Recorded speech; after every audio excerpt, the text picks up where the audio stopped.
छान अशा चहाने माझ्या दिवसाची आज सुरुवात झाली होती. स्टेशनवर गेले, ट्रेन आली. ट्रेनमध्ये तुम्ही बघू शकता अशा पद्धतीने आमचा एक ठरलेले सगळ्यांचा एक डब्बा आहे. तर ते छान असे दरवाजा वगैरे पॅक करतात, थंडी असते म्हणून. तर असं जाऊन छानपैकी त्यांच्यापाशी बसले. सगळे टीचर लोक वगैरे होते आणि ड्रेस वाले आलेले ड्रेस विकायला. सो आपल्या साईजचं तर काही मिळत नाही, त्यामुळे नजरसुख मानून जॉबवरती पोहोचले. तर केस वॉश केलेले आज, ओले केस घेऊनच आज कामाला सुरुवात केली. दुपारी लंच ब्रेक झाला, टिफिन घेऊन गेले नव्हते म्हणून दादाच्या चायनीजवर गेले, चायनीज खाल्लं. तिथून येताना एक गेस्ट आहेत माझे जॉबवरचे, त्यांनी आवाज दिला. त्यांचं चिक्कीचं शॉप आहे, त्यांनी चिक्की टेस्ट करायला दिली, ती खाल्ली. जॉबवर आले, खूप जास्त बोर होत होतं म्हणून अशा गाड्या बघत बसले. त्यानंतर ना सुट्टी झाली, फायनली घरी जाण्यासाठी निघाले. लोकलमध्ये मला मिळाले अंजीर, ते विकत घेतले. घरी आले, छानपैकी खाल्ले.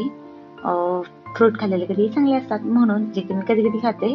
आणि नंतर ना थोड्याशा रील शूट केल्या. घरी जास्त काही शूट करत नाही, कारण की घरी आली की मला खूप जास्त आळस भरतो. आणि ही रील तुम्ही पाहिली असेल इंस्टाग्रामवरती. सो ही रील शूट केली आणि नंतर ना आराम करायला गेले. So that's it for today.